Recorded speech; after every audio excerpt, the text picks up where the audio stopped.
Pourquoi faire de l'économie de la connaissance? Pour une raison très simple, qui est que, comme la connerie, la connaissance est infinie. Et ça change tout quand vous y réfléchissez bien, parce que les matières premières ne sont pas infinies. Mais la connaissance est infinie. Si nous basons notre croissance économique sur les matières premières, eh bien, il y a une contradiction mathématique inévitable entre croissance infinie et matières premières finies. Mais si nous basons notre croissance économique sur la connaissance, eh bien, il n'y a plus de contradiction entre croissance et croissance infinie et connaissance qui est infinie aussi. L'économie de la connaissance est très particulière en ce sens qu'elle est régie par des lois différentes de l'économie des matières premières. Ces règles sont très simples. Il y en a 3, 2 bonnes nouvelles et une mauvaise nouvelle. La première règle, c'est que les échanges sont à somme positive. Qu'est-ce que ça veut dire? Si je vous donne 20 €, ils ne sont plus à moi. Mais si je vous donne de la connaissance, elle est encore à moi. Là, je vous donne de la connaissance, a priori, quand je vais sortir de cette pièce, je ne serai pas plus bête qu'en y rentrant. Alors que si je vous donnais 20 € à chacun, je serais moins riche. Donc, quand on partage un bien matériel, on le divise. Quand on partage un bien immatériel, on le multiplie. La deuxième règle de l'économie de la connaissance, c'est que les échanges ne sont pas instantanés. Ça, c'est une mauvaise nouvelle. Transférer 20 € ou 20 millions d'euros, c'est instantané, c'est une signature sur un chèque. En propriété, les transferts de propriété sont instantanés. C'est même pour ça qu'aujourd'hui, on a du trading haute fréquence, dont la limite légale est la nanoseconde, ce qui veut dire qu'on a le droit de faire 1 milliard de transactions par seconde. Mais la connaissance, il n'y a pas de trading haute fréquence dans la connaissance. Cette conférence, elle prend du temps. Transférer de la connaissance, ça prend du temps. Je ne peux pas vous donner la physique quantique en 2 minutes.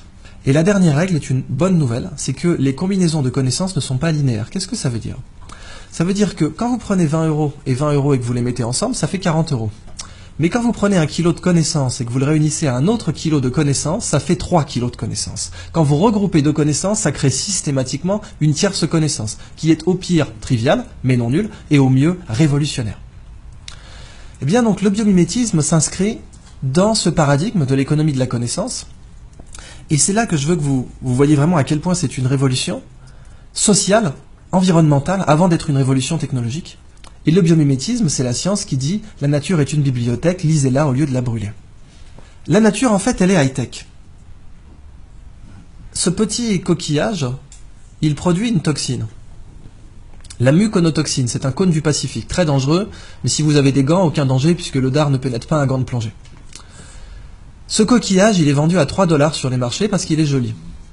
C'est vraiment pour moi la représentation du fait qu'on brûle la nature au lieu de la lire, parce que vraiment, 3 $ le coquillage, c'est une des utilisations les plus débiles qu'on pouvait faire de ce coquillage. Avez-vous une idée du prix de sa toxine au kilo? Sachant que la demande mondiale est supérieure au kilo. 1 kilo d'or, on va prendre ça comme étalon, 1 kilo d'or c'est 30 000 €. 100 000, donc 3 fois l'or. C'est plus. Elle sert à quoi la toxine? Elle est très utilisée en neurotechnologie, elle permet de faire des neurotechnologies avec un niveau de détail incroyable, donc c'est des nanotech, neurotech, elle est aussi utilisée en neurochirurgie, etc. Très grosse demande mondiale qui ne fait qu'augmenter. Je vous laisse faire le calcul, 800 $ le milligramme. Ça nous fait du 800 millions de dollars le kilo. L'or et le platine, c'est du terreau de jardin en comparaison. Ce qui est dingue, c'est qu'on les vend à 3 $ le coquillage. Et il est en voie d'extinction à cause de ça. La crevette menthe religieuse. Alors elle, c'est la crevette de tous les records, quoi. Cette crevette peut vous péter une main ou un bras. Elle est grande comme une langoustine. Il y en a 400 espèces dans le monde. Et vous voyez ici, elle a des petits marteaux là. Un peu comme des marteaux à fruits de mer, pour casser des tourteaux. Et c'est justement ce qu'elle fait. Elle casse des crabes avec. Seulement quand elle envoie son marteau pour casser un crabe, elle lui donne l'accélération d'une balle de fusil d'assaut.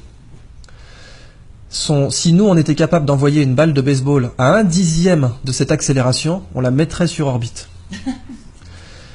Ce marteau casse évidemment un aquarium blindé, puisqu'il a l'énergie cinétique, il aura la vélocité finale d'une balle de fusil, mais il a une masse supérieure.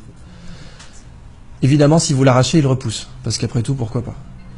Cette crevette, quand elle envoie son marteau, il se forme des étincelles sous l'eau. Ça va tellement vite que vous avez des étincelles. Et ces étincelles, on les a mesurées à 22 000 Kelvin, c'est la température à la surface du Soleil. Quand cette crevette envoie ses marteaux, il se forme une bulle d'air autour, qui s'appelle une bulle de supercavitation. La supercavitation a été étudiée au départ par l'armée russe pour faire des torpilles qui peuvent aller à plus de 150 km/h sous l'eau. Et aujourd'hui beaucoup plus, paraît-il. Les torpilles Shkval, dont les Russes ont donné la technologie à l'Iran, ce qui serait une des grandes raisons pour lesquelles les Américains n'ont pas déployé de porte-avions trop proches des côtes iraniennes, parce que ces torpilles peuvent sniper un porte-avions. Les Chinois prétendent, avec la technologie de supercavitation, avoir mis au point un sous-marin qui pourrait faire 500 nœuds sous l'eau, en se déplaçant dans une bulle d'air. Et la supercavitation aujourd'hui, le meilleur modèle d'étude que vous avez, c'est cette crevette. Mais c'est pas fini. Cette crevette, ses yeux, parce qu'après tout, si la nature est une bibliothèque, chaque espèce est un livre entier. Moi, je vous ai parlé que du chapitre marteau, mais je peux vous parler du chapitre yeux. Les yeux des chiens ont 2 types de cônes différents pour reconnaître les couleurs. 2 types de cônes. Nous en avons 3. Les chiens sont donc des daltoniens par rapport à nous. Cette crevette en a 16. Ça veut donc dire que nous sommes un tiers de daltoniens par rapport à elle. Elle est très colorée, mais la couleur que nous on voit, ce n'est rien par rapport à celle qu'elle voit. 16 cônes. Les Américains se sont inspirés de ces yeux pour concevoir une caméra qui permet de détecter rapidement les cellules cancéreuses dans les biopsies. C'est une caméra bio-inspirée tirée des yeux de cette crevette. Et les yeux de cette crevette possèdent l'écran solaire le plus efficace connu de l'homme. Les mycosporine-like aminoacides, qui sont des écrans solaires naturels, produits par les espèces pélagiques. Ces écrans solaires sont très intéressants commercialement parce que nos écrans solaires sont des perturbateurs endocriniens pour les coraux. Et quand on se baigne avec de la crème solaire, eh bien, on détruit les coraux. Si on avait ces écrans solaires, on serait mieux protégé et on ne détruirait pas les coraux. Dans le biomimétisme, un écosystème inexploité, c'est comme une nappe pétrolière. Sauf que, quand vous l'exploitez, vous ne le détruisez pas. Vous prenez le livre, vous en faites une photocopie et vous le remettez en rayon. Et en plus, il y a beaucoup plus d'argent à faire comme ça. Donc c'est juste plus rationnel de faire comme ça. Alors voilà donc la fin de ma présentation sur le biomimétisme. Je vous donne simplement un épilogue pour vous parler de la Blue Economy, qui est l'application du biomimétisme à l'industrie. Et la Blue Economy, c'est une 3e histoire que je ne développerai pas, mais dont je vous donne simplement l'incipit, qui est « Imaginez un monde sans déchets ». Imaginez un monde où la prochaine fois que vous verrez un déchet, il faudra emmener vos enfants au musée. Regarde maman, une canette de croc. C'est fou ça. Ce monde, on sait qu'il n'existe pas aujourd'hui. En fait, il existe, c'est la nature. Quand les feuilles tombent des arbres, on n'organise pas un système de ramassage. Dans la nature, les déchets n'existent pas, parce que la nature produit en cycle. Mais nous produisons en ligne. Et du coup, nous sommes la seule espèce aujourd'hui qui produit des choses dont personne ne veut. Et quelque chose dont personne ne veut, ça s'appelle un déchet.